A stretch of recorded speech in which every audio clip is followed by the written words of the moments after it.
Another day, another story. A complaint was received by the Pontiac division of General Motors. This is the second time I have written you, and I don't blame you for not answering me, because I kind of sounded crazy. But it is a fact that we have a tradition in our family of ice cream for dessert after dinner each night. But the kind of ice cream varies so. Every night, after we've eaten, the whole family votes on which kind of ice cream we should have. And I drive down to the store to get it. It's also a fact that I recently purchased a new Pontiac.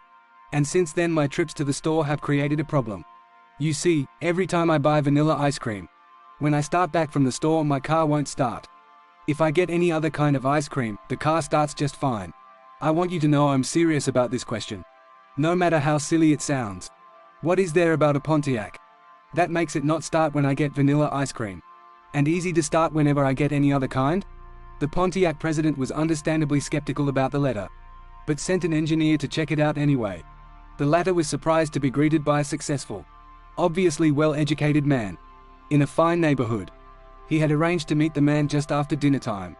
So the two hopped into the car, and drove to the ice cream store.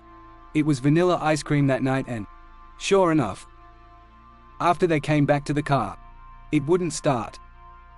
The engineer returned for 3 more nights. The first night, the man got chocolate. The car started. The second night, he got strawberry. The car started.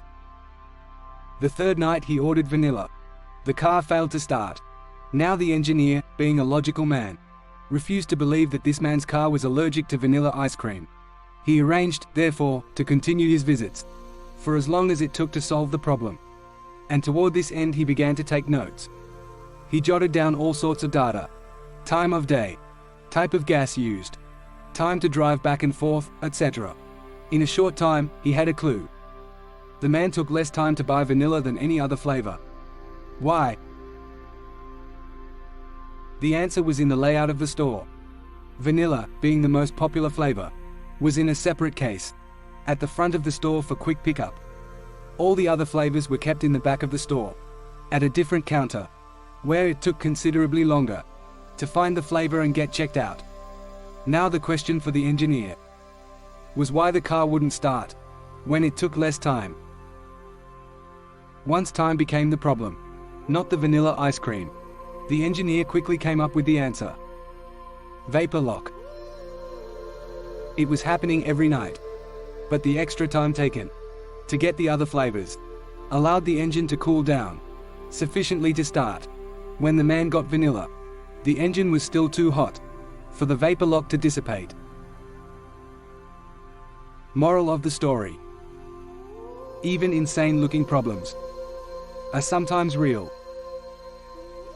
Alternative moral: users aren't lying about their problems, but they're terrible at diagnosing them.